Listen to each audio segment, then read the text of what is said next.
So I want to share with you something that you already know as a Christian that you need to do, but you don't want it. No, but you don't want to do it because you probably have some sort of hatred. No, you probably have some sort of a bias or prejudice against this people or this people group. Kaya ayaw mong gawin. No, let me give you a much more solid example. And that is the prophet Jonah. You see, Jonah, inutusan siya ng Panginoon, I want you to go to Nineveh. I want you to warn the people there to repent. Otherwise, I'm going to destroy them. Pero itong si Nineveh, nung nalaman niyang may possibility pa. No, he was actually certain. If these people change, if these people repented, patatawarin sila ng Panginoon at hindi sila tutuluyan ng Panginoon. And he doesn't want to do that. No, sasabihin niyo, ang sama naman pala ng ng ugali ni Jonah. No, yes. Why? Because he was an Israelite. As an Israelite, no, nag-aalala siya para sa sarili niyang mga kababayan because alam niyang makasalanan din ang kanyang mga kababayan.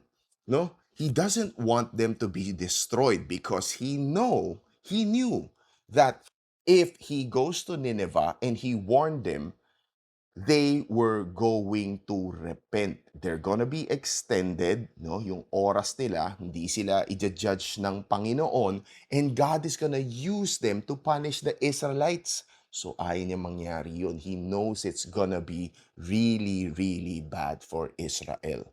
But eventually, he had to go. Again, the story of the whale, right? The sea creature or the fish, no?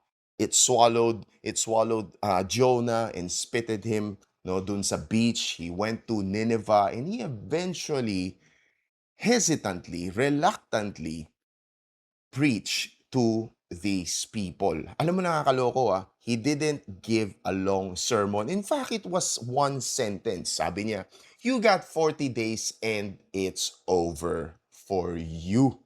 Okay, ganun katindi ang sama ng loob niya sa mga Assyrians. Eventually, the king of Assyria natakot. So he repented, he mourned, no? And then he called for everyone to hold a fast. So they all asked for forgiveness, they all repented, they all fasted and mourned for their sin. Because of that, they were spared by God. And the reasoning is, malay mo, sabi ng king, malay mo, baka bigyan pa kami ng pagkakataon ng Panginoon. Just in case lang naman no? Baka hindi ituloy ng Panginoon yung balak niya sa amin. And that is so true. It went, no, umasa siya doon sa awa ng Panginoon. And totoo yun, nangyari yun. They were extended for another century because of that. Okay? Now, here's the thing. Si Jonah masama ang loob. So, he sat down from a place far from Nineveh, and he was just sitting there, nagmumukmuk siya. So, nakita ng Panginoon, no? So, ginawa ni Lord, he, al- he placed a plant doon sa lugar na yon, allowed it to grow so that nang sa ganun hindi naman mainitan itong si Jonah, di ba? Nakikita mo naman ng Panginoon kahit na matigas ang ulo ni Jonah, mahal pa rin niya siya baka alam mo yung baka masobrahan ng init and everything. So he allowed the plant to grow, no? So itong si Jonah, he sat down, no, doon sa plant para nang sa ganun di siya mainitan. But God allowed the plant to be withered away the next day. Kasi bakit? He put a worm there, kinain ng worm yung plant, eventually it died. And nakakaloko dito is masama ang loob ni Jonah sa Panginoon. Ang sabi niya, "Sabi ko naman sa'yo ayoko pumunta rito, eh." 'Di ba? "Ayoko pumunta rito kasi alam ko maawain ka, mapagmahal ka, 'no? Patatawarin mo 'tong mga taong 'to kapag sila ay humingi ng kapatawaran, kapag sila ay nagbago." So, sabi ng Panginoon sa kanya, "Bakit mali ba ginawa ko? Kung ikaw nga, itong halaman na hindi mo nga kaano-ano, hindi mo nga alam kung kailan mo lang ba nakita 'tong halaman na 'to? Ikaw nga masama loob mo, eh, nung nawala 'tong halaman na 'to, eh, itong mga tao pa kaya?" 120,000, more than 120,000 people are there, not to mention the animals, 'no? Sa tingin mo ba matutuwa ako na to destroy this entire place? You see, the point is this. Bakit ko sinishare tong story?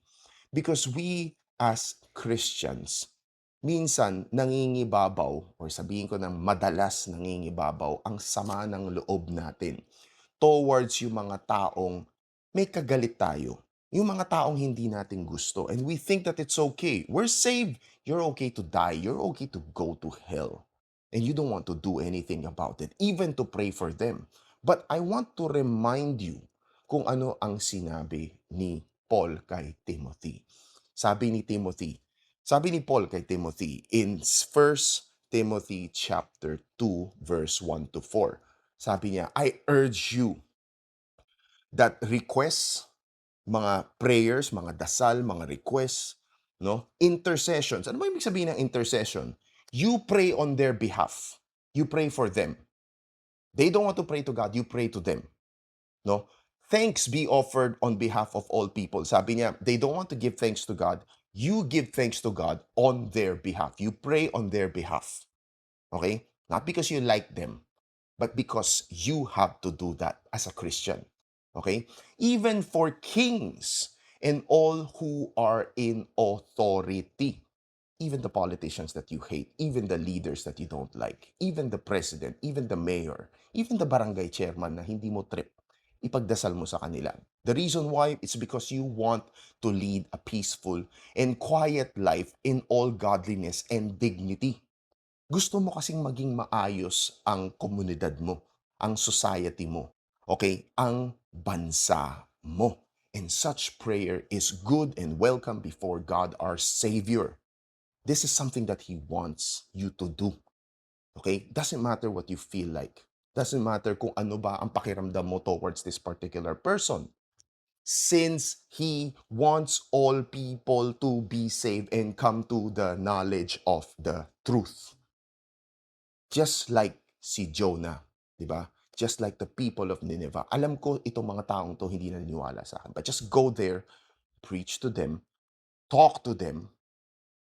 Maybe they would repent so that they don't have to suffer judgment later on. Now, if you truly are a Christian and hindi mo kayang ipakita itong klase ng pagmamahal na to sa ibang tao, I want you to rethink.